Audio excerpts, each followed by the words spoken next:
Hello दोस्तों, स्वागत है आपको शिक्षा सूत्र पर। आज हम बात करने वाले हैं एनसीईआरटी क्लास 10th के अध्याय 2 जो कि क्या होगी, अम्ल क्षार एवं लवण। तो चलिए हम लोग बिना समय गंवाए हुए क्या करते हैं, वीडियो को शुरू करते हैं। तो फर्स्ट नंबर क्वेश्चन कर रही है, कांच या साबुन जो होते हैं कागज उद्योगों में निम्न में से किसका प्रयोग करते हैं।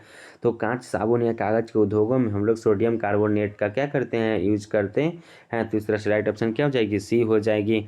वही हम लोग इसके एनसीईआरटी की लाइनों की बात करें तो एनसीईआरटी की जो लाइनें करिए, धोने का जो सोडे का जो उपयोग होता है वो सोडियम कार्बोनेट का उपयोग कांच, साबुन एवं कागज उद्योगों में क्या होता है तथा इसका उपयोग बोरेक्स जैसे सोडियम यौगिक के उत्पादन में भी होता है। सोडियम कार्बोनेट का उपयोग घर सफाइयों के लिए भी होता है। जल के स्थायी कठोरता को हटाने के लिए भी इसका क्या करते हैं, प्रयोग करते हैं। वही हम लोग नेक्स्ट क्वेश्चन की बात करें तो नेक्स्ट क्वेश्चन कह रही है, बेकिंग सोडा के बारे में सत्य कथन की पहचान करनी है। तो फर्स्ट कथन कह रही है, इसका उपयोग सोडा अम्ल अग्निशामक में किया जाता है। वही शेष ऑप्शन को देखें तो कह रहे हैं,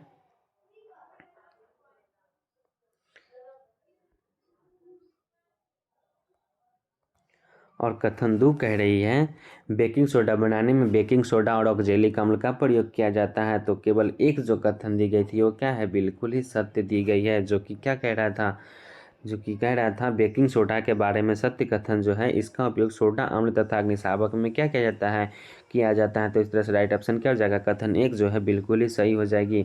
वही हम लोग इसके एनसीईआरटी की लाइनों की बात करें तो एनसीईआरटी की जो लाइनें कह रही हैं, बेकिंग सोडा का जो उपयोग होता है बेकिंग पाउडर बनाने में, जो baking soda sodium hydrogen carbonate एवं टाटारिक अम्ल जैसा एक मंद खाद्य अम्ल का मिश्रण होता है। जब बेकिंग पाउडर को गर्म किया जाता है तो जल में मिलाया जाता है तो निम्न अभिक्रिया होता है। जो NaCO3 जो होता है ये क्या होता है, बेकिंग सोडा का फॉर्मूला होता है, यानी कि सूत्र होता है। जो H+CO2+H2O प्लस अम्ल का सोडियम लवण किसी भी अम्ल से जब क्रिया में उत्पन्न कार्बन डाइऑक्साइड के द्वारा पायरुवेटिक केक खमीर या फुलाया जो खमीर होता है, केक होता है, उसमें क्या इसको मिक्स करके फुलाया जाता है। इससे मुलायम एवं स्पंजी हो जाते हैं।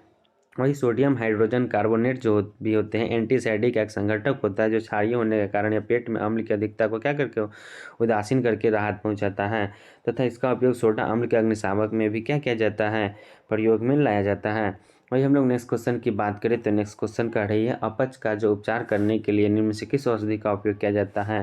तो अपच जो होता है उसके उपचार के लिए हम लोग एंटासिड का क्या करते हैं, प्रयोग करते हैं। तो इस तरह से राइट ऑप्शन क्या हो जाएगी, सी हो जाएगी।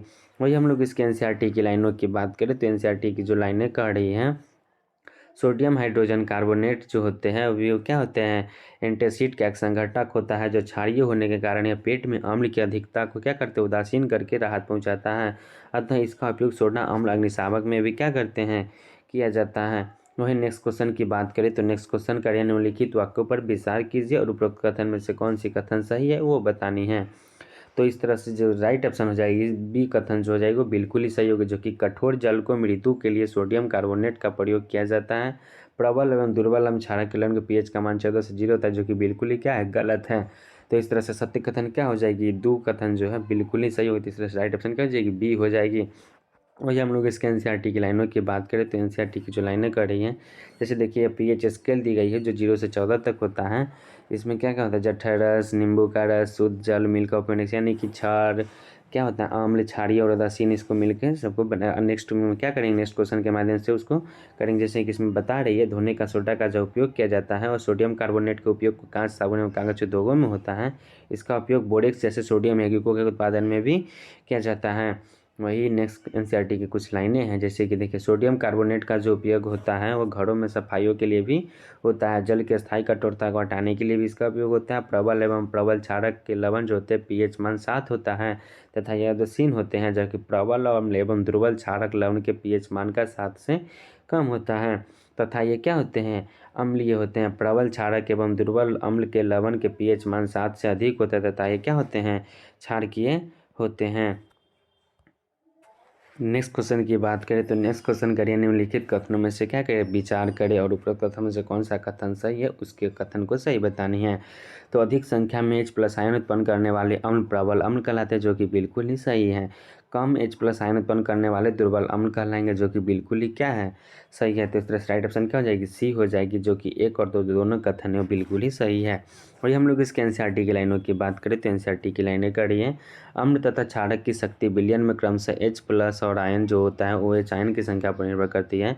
यदि हम समान सांद्रता के हाइड्रोक्लोरिक अम्ल तथा एसिटिक अम्ल जैसे कि मोलर विलयन में लेते हैं तो विभिन्न मात्रा में हाइड्रोजन आयन उत्पन्न करेंगे। अधिक संख्या में H आयन उत्पन्न करने वाले अम्ल क्या होते हैं, प्रबल अम्ल कहलाते हैं, जबकि H आयन कम उत्पन्न करने वाले दुर्बल अम्ल कहलाते हैं। वही हम लोग नेक्स्ट क्वेश्चन की बात करें तो नेक्स्ट क्वेश्चन कह रही है, जिप्सम को कितने केल्विन तापमान पर गर्म करने पर यह जल के अणुओं को त्याग कर प्लास्टर ऑफ पेरिस बनाती है। तो 373 केल्विन पर जब हम लोग इसको क्या करते हैं, गर्म करते हैं, तो ये प्लास्टर ऑफ पेरिस क्या होती है, बन जाती है। वही हम लोग इसके एनसीईआरटी की लाइनों की बात करें तो एनसीईआरटी की जो लाइनें कह रही हैं,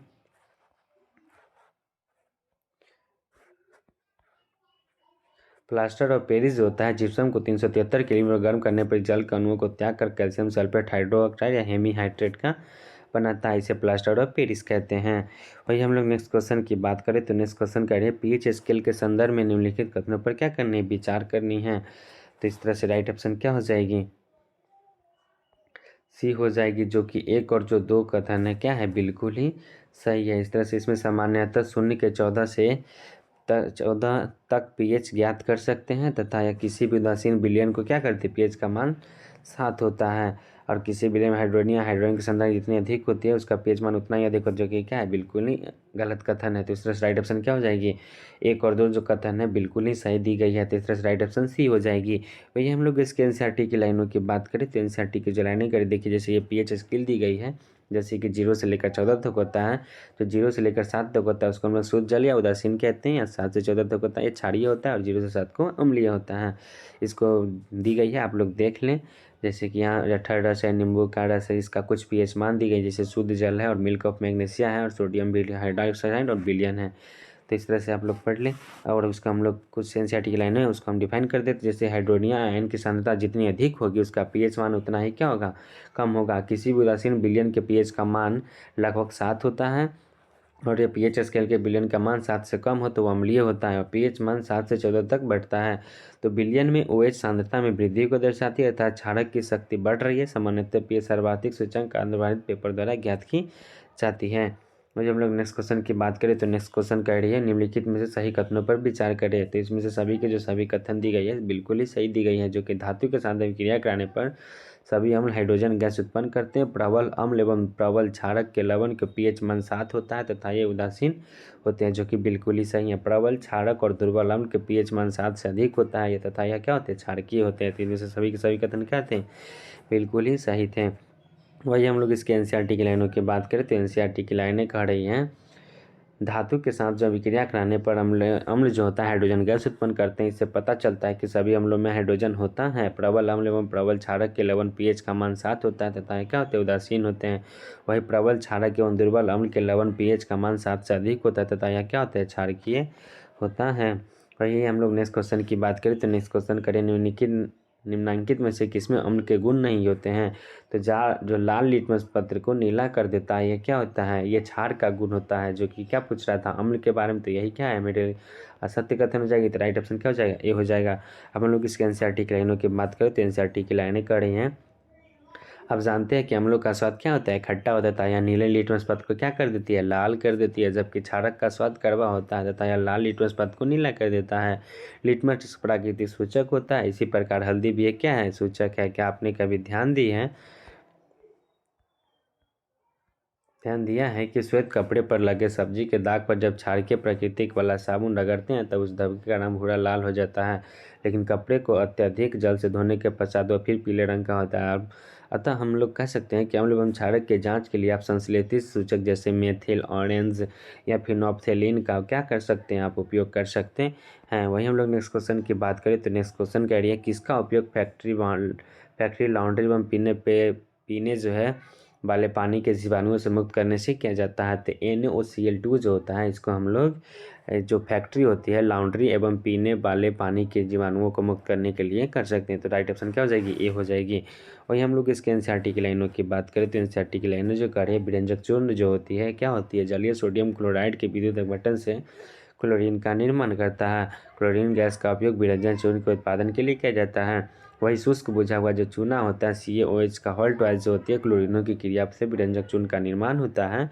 विरंजक चूर्ण को CaOCl से दर्शाया जाता है। यह वास्तविक संगठन से क्या होती है, काफ़ी जटिल होता है।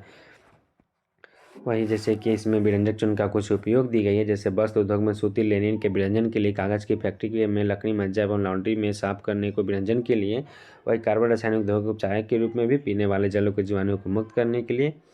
वही हम लोग नेक्स्ट क्वेश्चन की बात करें तो नेक्स्ट क्वेश्चन करें निम्नलिखित में से सही विकल्प का चयन करें। तो इसमें से सभी के सभी जो कथन दी गई है क्या है, बिल्कुल ही सही दी गई। जो अम्ल क्षारक की शक्ति विलयन जो क्रमशः H+ ion plus OH minus की संख्या पर निर्भर करती है। हाइड्रोनियम आयन की सांद्रता जितनी अधिक होती है उसका pH उतना ही क्या होगा, अधिक होगा। वर्षा के जल का pH मान 5.6 से कम हो तो यह क्या होती है, अम्लीय कहलाती है, जो कि बिल्कुल ही सही है। वही हम लोग इसके NCERT की लाइनों की बात करें तो NCERT की लाइनें कह रही है वर्षा का जल का pH मान 5 से क्या होती है, 5.6 से कम होती है तो यह अम्लीय वर्षा कहलाती है। अम्लीय वर्षा का जल जब नदी में अम्ल तथा क्षारक की शक्ति विलयन से क्रमशः H+ आयन और OH आयन की संख्या पर निर्भर करती है। हाइड्रोनियम आयन की सांद्रता जितनी अधिक होगी उसका pH क्या होगा, उतना ही कम होगा। वही हम लोग नेक्स्ट क्वेश्चन की बात करें तो नेक्स्ट क्वेश्चन कह रही है कि किसका स्पर्श साबुन की तरह होता है। तो साबुन की तरह क्षारक पदार्थ जो होते हैं उसमें क्या होते हैं, साबुन की तरह उसके गुण होते हैं। इस तरह से राइट ऑप्शन C हो जाएगी। वही हम लोग इसके NCERT की लाइनों की बात करें तो NCERT की लाइनें जो कह रही हैं सभी क्षारक जो होता है जल में घुलनशील नहीं होते हैं। जल में घुलनशील क्षारक को क्षार कहते हैं। इसका स्पर्श साबुन की तरह स्वाद कड़वा होता है। वही हम लोग नेक्स्ट क्वेश्चन की बात करें तो नेक्स्ट क्वेश्चन कह रही है कॉपर सल्फेट के एक सूत्री इकाई में जल के कितने अणु उपस्थित होती है। तो कॉपर सल्फेट के एक सूत्री इकाई में लगभग जो होते हैं उनके जल के अणु कितने होते हैं, 5 होते हैं। तो इस तरह से राइट ऑप्शन क्या हो जाएगी, ये हो जाएगी। वही हम लोग इसके NCERT की लाइनों की बात करें तो NCERT की लाइनें कह रही है कॉपर सल्फेट की एक सूत्री इकाई में जल के 5 अणु क्या होते हैं, उपस्थित होते हैं। वही हम लोग नेक्स्ट क्वेश्चन की बात करें तो नेक्स्ट क्वेश्चन कह रही है बेकिंग सोडा बनाने में मूल पदार्थ के रूप में किसका उपयोग किया जाता है। तो बेकिंग सोडा बनाने में NaCl का यानी कि सोडियम क्लोराइड का यूज किया जाता है।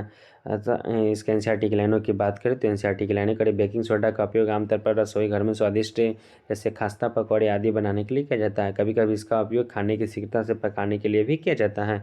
इस यौगिक का रासायनिक नाम सोडियम हाइड्रोजन कार्बोनेट होता है। इसको बनाने में सोडियम क्लोराइड का उपयोग एक मूल पदार्थ के रूप में क्या किया जाता है, प्रयोग किया जाता है। वही हम लोग नेक्स्ट क्वेश्चन की बात करें तो नेक्स्ट क्वेश्चन कह रही है निम्न में से किसका उपयोग सोडा अम्ल अग्निशामक के रूप में किया जाता है। तो सोडा अम्ल अग्निशामक के रूप में हम लोग बेकिंग सोडा का प्रयोग करते हैं। तो इस तरह से राइट ऑप्शन क्या हो जाएगा, C हो जाएगी। वही हम लोग इसके NCERT की लाइनों की बात करें तो NCERT की लाइनें करें बेकिंग सोडा का जो उपयोग होता है बेकिंग पाउडर बनाने में जो बेकिंग सोडा होता है सोडियम हाइड्रोजन का टाटालिकन जैसे कि मृदु खादम तथा मिश्रण का बेकिंग सोडा पाउडर को गर्म किया जाता है तो अम्ल लिया जाता है तो निम्न अभिक्रिया होती है। इसके तत्पश्चात अम्लों का सोडियम लवण की अभिक्रिया के उत्पादन कार्बन डाइऑक्साइड के द्वारा पायरुवेट या केक खमीर का क्या होता है, उठाया जाता है। इसके कारण ही क्या होता है, फूल जाता है। इससे यह मुलायम एवं स्पंजी हो जाता है। सेकेंड जो कह रहा है सोडियम हाइड्रोजन कार्बोनेट एवं एसिड का एक संघटक होता है जो क्षारीय होने के कारण क्या होता है, पेट की अम्लता को अधिकता को क्षीण करके राहत पहुँचाती है। इसका उपयोग सोडा अम्ल अग्निशामक के रूप में भी हम लोग क्या करते हैं, बेकिंग सोडा का प्रयोग करते हैं।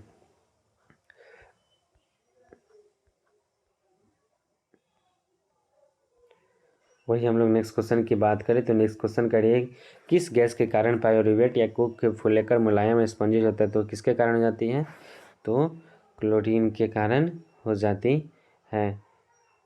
कार्बन डाइऑक्साइड के कारण, सॉरी किसके कारण होती है, तो कार्बन डाइऑक्साइड के कारण होती है। किस गैस के कारण विटामिन या कुक फूलेकर मुलायम और स्पंज होते हैं, तो कार्बन डाइऑक्साइड के कारण ऐसा होता है। तो इस तरह से राइट ऑप्शन क्या हो जाएगी, D हो जाएगी। वही हम लोग इसके NCERT की लाइनों की बात करें तो NCERT की लाइनें करें बेकिंग सोडा का उपयोग जो होता है बेकिंग पाउडर बनाने में जो बेकिंग सोडा या सोडियम हाइड्रोजन कार्बोनेट एवं टाटारिक अम्ल जैसे कि एक मंद अम्ल का मिश्रण होता है। जब बेकिंग सोडा पाउडर को गर्म किया जाता है तो जल को मिलाया जाता है तो निम्न अभिक्रिया होती है। अतः इस अभिक्रिया से उत्पन्न कार्बन डाइऑक्साइड के द्वारा पायरुवेट या केक खमीर उठाया फुलाया जा सकता है। इससे क्या होती है, मुलायम एवं स्पंजी होता है। वही हम लोग नेक्स्ट क्वेश्चन की बात करें तो नेक्स्ट क्वेश्चन कह रही है पीएच स्केल के संदर्भ में निम्नलिखित कथनों पर विचार कीजिए। तो इस तरह से राइट ऑप्शन क्या हो जाएगी, एक और जो 2 कथन है वो बिल्कुल ही सही से सामान्यतः 0 से 14 तक पीएच मान ज्ञात कर सकते हैं। इसका उदासीन विलयन का मान 7 होता है। तो राइट ऑप्शन क्या हो जाएगी, एक और 2 जो कथन है बिल्कुल ही सही है। वही हम लोग इसके NCERT की लाइनों की बात करें तो NCERT की जो लाइनें कह रही है पीएच स्केल का सामान्यतः 0 से अधिक अम्लता से 14 अधिक क्षारीय तक पीएच मान को ज्ञात कर सकते हैं। वही हाइड्रोनियम आयन की सांद्रता जितनी अधिक होगी उसका पीएच मान उतना ही कम होगा। किसी भी उदासीन विलयन का पीएच मान क्या होता है, सदैव 7 होता है। है। वही हम लोग इसके नेक्स्ट क्वेश्चन की बात करें तो नेक्स्ट क्वेश्चन करिए, प्राकृतिक अम्ल एवं क्षारक की उपस्थिति को सूचित कौन करता है? तो वो हाइड्रेंजिया जो होता है वो क्या करते हैं? प्राकृतिक अम्ल एवं क्षारक की उपस्थिति को सूचित करते हैं, हाइड्रेंजिया। तो राइट ऑप्शन क्या हो जाएगी? ए हो जाएगी। वही हम लोग इसके एनसीईआरटी की लाइनों की बात करते हैं। एनसीईआरटी की लाइनें करें, बहुत सारे प्राकृतिक पदार्थ जैसे लाल पत्ता गोभी, हल्दी, हाइड्रोनिया, पिटूनिया एवं जेरोनिया जैसे कई फूलों के रंगीन जो होते हैं वो क्या होते हैं? पंखुड़ियाँ किसी विलयन में अम्ल एवं क्षारक की उपस्थिति को क्या करती है? सूचित करती है। वहीं हम लोग नेक्स्ट क्वेश्चन की बात करें तो नेक्स्ट क्वेश्चन करें, लाइकेन पादप जगत में किस समूह से संबंधित होता है? लाइकेन जो है पादप जगत के थैलोफाइटा से क्या है? समूह से संबंधित है। तीसरा साइड ऑप्शन क्या हो जाएगी? सी हो जाएगी। वही हम लोग इसके एनसीईआरटी की लाइनों की बात करते हैं। एनसीईआरटी की लाइनें करिए, लिटमस जो विलियन रंग बैगनी रंग का रंजक होता है जो थैलोपेटा समूह के लिचेचन पौधे से निकाला जाता है, प्रायः इसे सिंचाई की तरह उपयोग में लाया जाता है। वही हम लोग नेक्स्ट क्वेश्चन की बात करें तो नेक्स्ट क्वेश्चन करिए, निम्न के बीच एक गंधीय सूचक होता है। तो जो होता है वैनिला और लौंग जो होता है वो क्या होते हैं? उनमें गंधीय सूचक होते हैं। तीसरा राइट ऑप्शन क्या हो जाएगी? डी हो जाएगी, जो कि बी और सी दोनों के क्या हैं? सही है। वही हम लोग इसके एनसीईआरटी की लाइनों की बात करें तो एनसीईआरटी की जो लाइनें कह रही हैं, रंग में परिवर्तन के द्वारा यह सूचक हमें बताते हैं कि कोई पदार्थ अम्ल या क्षारक के जैसे पदार्थ है जिनकी गंध अम्लीय या क्षारीय माध्यम से भिन्न हो जाती है, इन्हें गंधीय सूचक कहते हैं। आइए इन्हें हम कुछ सूचकों के द्वारा करें। आपके परीक्षण के आधार पर बैरिनेला प्याज व लौंग के तेल में किसे गंधीय सूचक की तरह उपयोग किया जाता है? तो इस तरह से क्या हुई, हम लोगों के अम्ल क्षार एवं लवण में सेकेंड चैप्टर एनसीईआरटी क्लास 10 की क्या हो गई? कंप्लीट हो गई। अब हम लोग क्या करेंगे, नेक्स्ट वीडियो के माध्यम से अध्याय 3 करेंगे जो कि धातु एवं अधातु चैप्टर होगी। तो कैसी लग रही है? अगर वीडियो अगर अच्छी लग रही है तो अपने दोस्तों में क्या कर दें? शेयर कर दें।